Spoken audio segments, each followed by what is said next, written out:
Assalamualaikum warahmatullahi wabarakatuh. Kembali lagi di pembelajaran mata kuliah Antropologi Agama. Kami dari kelompok 6 yang beranggotakan Siti Maisyarah Afifah Nurisa Fitri dan Umi Nur Idayanti. Sebelum kita memulai pembelajaran pada kali ini, alangkah lebih baiknya kita berdoa terlebih dahulu. Oke, pada kesempatan kali ini kita akan membahas tentang kekerasan beragama Quinten Wictorowicz dan contoh penerapannya.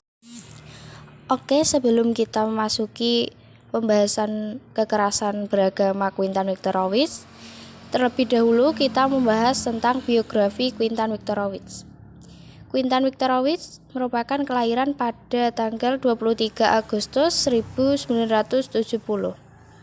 Ia memiliki karir pada usia 20 tahun yang beragam yang mencakup akademisi, pemerintahan senior, dan posisi intelijen, dunia startup dan inovasi, dan ekuitas swasta. Dia saat ini adalah seorang investor dan pengusaha yang bekerja di layanan keuangan etis. Sebelumnya, ia menjabat sebagai Chief Operating Officer Frost Capital, sebuah firma ekuitas swasta yang berbasis di Palo Alto, dan sebagai Managing Partner dari Affinis Labs, sebuah firma inovasi sosial pemenang penghargaan yang oleh Thomson Reuters disebut sebagai kekuatan pendorong utama di balik pengembangan ekonomi Islam digital. Affinis Labs diakuisisi oleh Frost Capital pada tahun 2019. Dia juga merupakan salah satu pemilik Zabizah, situs makanan halal nomor 1 di dunia, dan salah satu pendiri Zakat TV, sebuah aplikasi yang dikembangkan bekerja sama dengan PayPal Giving Fund yang memberdayakan pemberian amal. Dia menjabat di 2 posisi senior di Gedung Putih, di mana dia bertanggung jawab atas keterlibatan global, inovasi, keamanan nasional, dan kemitraan publik swasta untuk mendukung keamanan nasional. Sebelum bekerja di pemerintahan, Quinten adalah seorang profesor di Rhodes School, Dartmouth College, dan Shippensburg University. Menerbitkan 3 buku per-view, buku audio pemenang penghargaan, dan 33 artikel dan bab buku. Dia juga menerima gelar PhD dalam ilmu politik dari American University. Aksi kekerasan atas dasar agama tak hanya bisa dipahami dengan melihat orientasi ideologis atau mentalitas psikososial pelaku saja.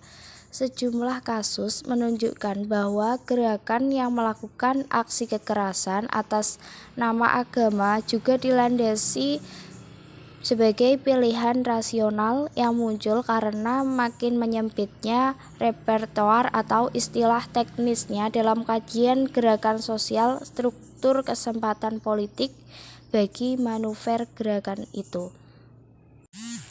Kemudian hal itu tampak antara lain dari kajian mengenai gerakan Al-Jam'ah Al-Islamiyah atau biasa disebut JI di Mesir oleh Muhammad M. Hafez dan Quinten Wictorowicz dalam artikelnya yang berjudul Violence as Contention in the Egyptian Islamic Movement dalam bab Islamist Activism, Social Movement Theory Apartheid, Indian University Press nomor tahun 2003. Kekerasan yang dilakukan kelompok Islam di Mesir telah berulang kali terjadi sejak kebangkitan Islamisme di tahun 1970-an. Peristiwa pembunuhan Presiden Anwar Sadat di tahun 1981 merupakan tonggak sejarah kekerasan sporadis kaum Islamis vis-a-vis negara. Namun, selama tahun 1990-an, kekerasan oleh Islamis mengalami peningkatan drastis dalam jangka 5 tahun antara 1992 dan 1997. Ada 741 insiden kekerasan yang melonjak tajam dibandingkan dengan 143 insiden yang terjadi antara 1970 dan 1991. Tahun 1993 hingga 1995 adalah masa paling berdarah karena hampir tiada hari tanpa insiden kekerasan.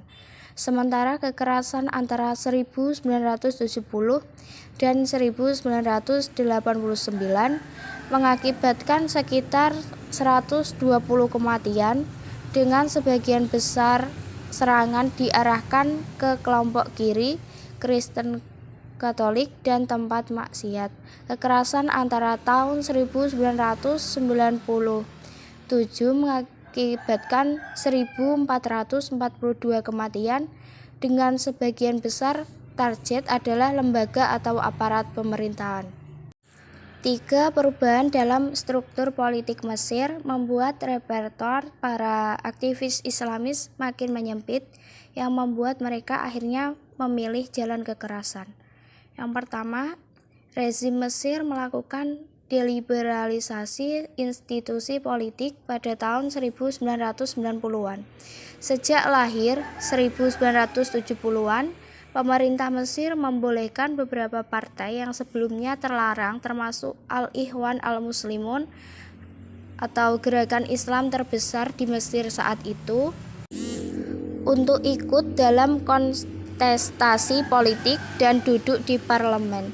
Meski akomodasi kelompok Islamis ini tak serta-merta berarti bahwa mereka memiliki kekuatan substansif dalam proses pembuatan kebijakan. Mereka menganggap akses ke parlemen bisa menjadi perlantar agenda Islamis di tingkat politik formal. Dieksklusinya Al-Ikhwan Al-Muslimun dari parlemen menambah legitimasi pandangan JI atau Jam'iyah Al-Islamiyah yang sejak semula menantang partisipasi dalam demokrasi dengan alasan bid'ah, dan memandang bahwa akomodasi rezim terhadap gerakan Islam tidak hanyalah untuk melunakkannya dan tidak akan membawa perubahan apa-apa pada agenda Islamis. Dikeluarkannya IM dari parlemen makin menambah kepercayaan diri JI dan kelompok-kelompok lain yang serupa. Kedua, rezim Mesir pada tahun 1990-an mulai melakukan represi dengan kekerasan terhadap aktivis dan bahkan simpatisan JI di kawasan Mesir Hulu. Pada tahun 1980-an, rezim melakukan represi permisif atau at-tasamu al-qum'i terhadap JI. Ketiga, pembersihan rezim terhadap aktivitas JI dilakukan tanpa pandang bulu. Setelah pembunuhan Rif'at Mahjoub, rezim bereaksi dengan menangkap ratusan anggota JI. Pembersihan rezim terhadap anggota JI dilakukan tanpa membedakan antara anggota maupun sekedar simpatisan. Bahkan keluarga anggota JI turut disandra dan tidak akan dibebaskan sebelum anggota JI itu menyerahkan diri kepada aparat di berbagai distrik di kawasan Mesir Hulu. Dalam dokumen resminya yang menjadi manifestasi JI terkait alasan pemberontakan pada tahun 1992, JI menyatakan bahwa kekerasan terjustifikasi oleh karena rezim telah menyerang masjid-masjid yang dikuasai JI, mengeksekusi para pemimpinnya, dan menyiksa para anggotanya di penjara. Penindasan serampangan ini bahkan turut menjadi alasan bagi para aktivis Islamis lain yang awalnya tak ingin bergabung dengan barisan militan JI. Akhirnya turut dalam jalan kekerasan bersama JI karena keluarga mereka ditahan rezim. Pilihan terhadap jalan kekerasan dalam kasus JI ini tidak bisa dipandang dalam perspektif ideologis belaka. Dalam dokumen resminya Hatta Mata atau Hingga Mati, JI menyatakan bahwa sebelumnya JI berusaha melakukan aktivitasnya dengan damai dengan berdakwah di masjid, memberikan bantuan sosial, dan mempublikasikan buku dan pamflet mengenai pandangan keagamaannya. Namun, bagi JI opsi ini hilang berkat upaya rezim untuk mengeliminasi JI dalam uraian Hafiz dan Viktorowicz. Pilihan JI terhadap jalan kekerasan ini merupakan kalkulasi rasional seiring makin sempitnya repertoar atau kesempatan politik bagi manuver gerakan mereka. Kajian Hafiz dan Viktorowicz ini dapat memperluas perspektif dalam kajian mengenai kekerasan agama. Secara umum, kajian mengenai kekerasan agama sebelumnya cenderung menekankan aspek ideologis dari gerakan yang disebut Hafiz dan Viktorowicz sebagai ideational school atau aspek psikososial pelaku atau psikososial model, yakni adanya gegap psikologis akibat urbanisasi. Pandangan ini ditunjang dengan melihat peta demografis para pelaku kekerasan. Hafiz dan Viktorowicz sendiri tidak menampik pentingnya aspek ideologi dan psikososial yang memotori kekerasan atas nama agama. Hanya saja kedua hal itu saja tidak cukup. Hafiz dan Viktorowicz juga sedikit menguraikan contoh lainnya di Palestina. Hamas yang dipandang sebuah organisasi tanpa kompromi terhadap Israel. Sebelum meledaknya Intifada yang mulai pada tahun 2000, harus mengadaptasikan doktrinnya untuk mengupayakan jalan damai dengan Israel karena populernya pandangan ini pada saat itu, sementara Hamas tidak ingin kehilangan dukungan dari masyarakat populer. Kajian Hafiz dan Viktorowicz ringkasnya menunjukkan bahwa dilihat dari segi struktur kesempatan politik, para pelaku kekerasan atas nama agama dalam tingkat tertentu adalah aktor-aktor yang melakukan kalkulasi rasional dalam pemilihan strateginya. Uintan Viktorowicz menawarkan paradigma teori gerakan sosial untuk meneliti dan menganalisis gerakan fundamentalisme Islam. Salah satu teori gerakan sosial yang dapat digunakan adalah teori RMT. Dalam teori perspektif RMT, gerakan sosial dilihat dari sudut pandang sosiologis. Teori ini memandang bahwa munculnya gerakan sosial tidak hanya dipengaruhi oleh psikologis yang diakibatkan oleh ketegangan struktur otomatis menghasilkan sebuah gerakan sosial.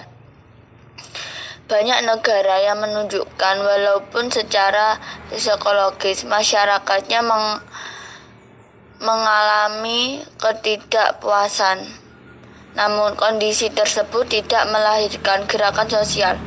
Oleh karena itu, pendapat dekat psikologi sosial RMT menekankan pada bagaimana pengaruh di masyarakat, kepemimpinan, organisasi, dan taktik dianggap sebagai faktor dominan yang mempengaruhi berhasilnya atau tidak sebuah gerakan sosial. Godwin dan Jasper menekankan peran penting sumber daya ekonomi, struktur politik, organisasi formal, dan jaringan sosial bagi sebuah organisasi untuk mempertahankan dan mengembangkan gerakan sosial. Selain itu, pemanfaatan jaringan suatu organisasi. Pemanfaatan jaringan dipahami sebagai sebuah gerakan sosial tidak hanya sebagai media penyebaran ide, serta cita-cita atau tujuan gerakan. Jaringan justru dimanfaatkan sebagai profesional memiliki peluang untuk memperluas jaringan yang dan dipengaruhi gerakan di tengah masyarakat. Gerakan terlebang dengan adanya diferensiasi tugas serta tanggung jawab. Gerakan yang dilambangkan juga memberikan insentif bagi pihak-pihak yang terlibat, baik insentif dalam bentuk materi, solidaritas maupun perpesif. Kemudian dalam salah satu diskursus yang muncul untuk menjelaskan fenomena kekerasan aktivitasme Islam adalah berkaitan dengan persoalan religio-politik, yaitu radikalisme Islam. Di samping radikalisme Islam, terdapat istilah fundamentalisme, Islamisme, revivalisme, neofundamentalisme, dan aktivisme Islam. Untuk menyebut Islam politik yang dipahami sebagai mobilisasi persetujuan sebagai upaya pendukung kepentingan dan tujuan politik kelompok Islam. Aktivisme Islam dalam hal ini dipahami sebagai tidak protes dengan menggunakan kekuatan massa dan menggunakan simbol-simbol Islam dan wacana, aksi, dan gerakan. Perhatian para pengamat dan masyarakat dunia tumbuh pesat untuk memahami kekerasan aktivitasme Islam. Beberapa pendekatan mendominasi dalam melihat kekerasan aktivitas Islam adalah pendekatan ideasional dan psikologis. Pendekatan ideasional dalam cara pandang terhadap kekerasan aktivitas Islam dengan menekankan aspek ideologi yang didasarkan pada teks bersumber dari tradisi keagamaan. Model penjelasan seperti ini menekan pada ideologi yang bersumber dari nilai-nilai keagamaan sebagai pusat analisis yang membentuk pikiran radikalis individu. Perspektif psikologis menekan aspek pada latar belakang individu yang terlibat dalam kekerasan aktivitasme Islam sebagai pusat analisis. Mereka mencoba memahami latar belakang demografis yang membentuk pikiran radikal seorang individu sehingga mampu melakukan tindak ekstrim di luar pendekatan tersebut. Salah satu pendekatan yang turut mewarnai diskursus tentang fenomena kekerasan aktivitas Islam adalah persoalan Islam dan demokrasi.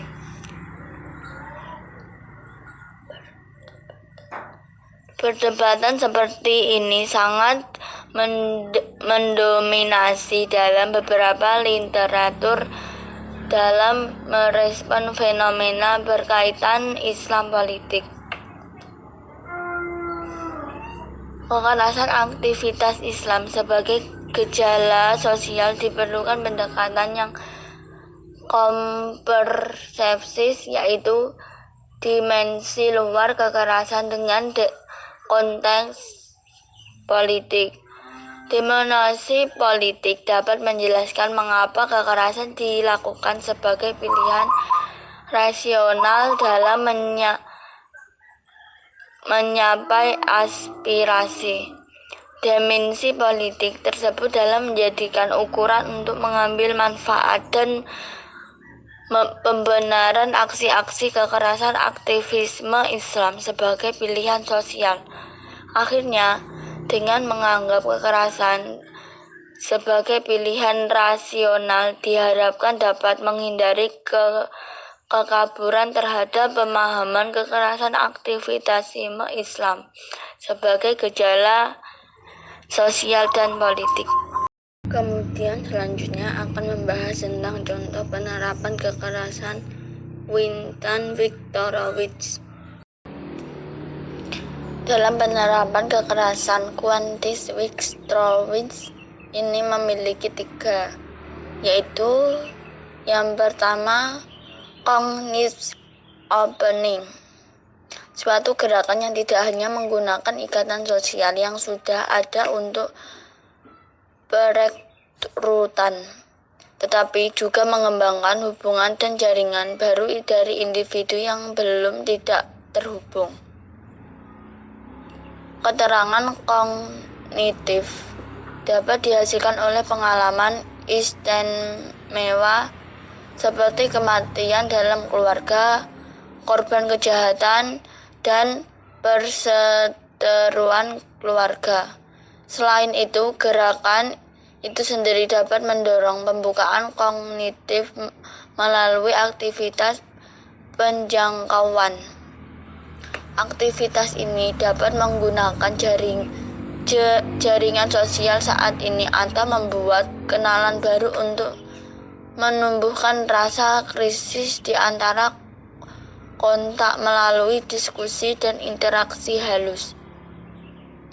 Dengan cara ini, gerakan tidak hanya peraturan tetapi juga mengembangkan hubungan, dan hubungan banyak juga menggunakan demonstrasi dan gambaran untuk mengakibatkan rasa kejutan moral di antara para pengamat yang dapat mengaruhi pada pembukaan kognitif dan kemampuan untuk mempelajari lebih lanjut tentang krisis dan kemungkinan larangan. Yang kedua yaitu religious seeking as Fred Unlimited. Gerakan ini bersifat sukarela dan akibatnya tidak dapat mengembangkan paksa langsung untuk mengindoktrinasi calon peserta. Sebaliknya, proses persesuaian dicirikan oleh diskusi dan debat. Pertukaran ide yang mana anggota gerakan berusaha untuk keyakinan para pencari bahwa ideologi gerakan memberi solusi logis untuk masalah yang mendesak. Pencarian religius memiliki 2 bentuk. Yang pertama, yaitu bentuk individu mungkin melihat agama lebih dalam. Dalam kebanyakan kasus, mereka bergantung pada teman dan keluarga untuk mendapatkan petunjuk dan sumber yang memungkinkan. Meskipun beberapa menggunakan buku, internet, cara belajar independen lainnya. Yang kedua yaitu kemudian anggota dalam gerakan dapat mendorong pencarian religius terpimpin, terutama di mana pembukaan kognitif didorong oleh panjang gerakan. Dalam beberapa kasus, mungkin secara langsung memasukkan individu gerakan adalah pilihan yang paling masuk akal dan menarik. Strategi terakhir bisa lebih efektif karena individu masalah diberdayakan dalam membuat keputusan berdasarkan perbandingan. Sementara itu secara halus dipengaruhi sehingga bergabung menjadi lebih mungkin.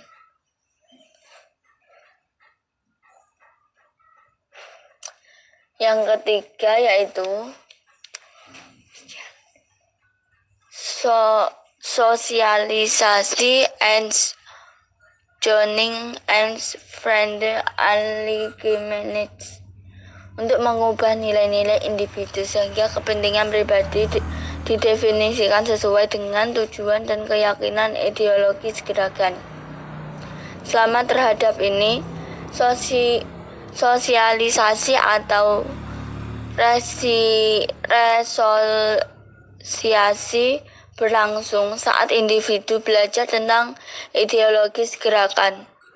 Proses tersebut dimaksudkan untuk mengubah nilai-nilai individu sehingga kepentingan kepribadian didefinisi sesuai dengan tujuan dan keyakinan ideologi gerakan. Selain itu, gerakan memupuk konstruksi identitas dan mendorong akibat sosial yang memfasilitasi bergabung dengan menciptakan jaringan sosial baru dengan solidaritas untuk mendorong individu agar berada di jalur yang melanjut pelatihan.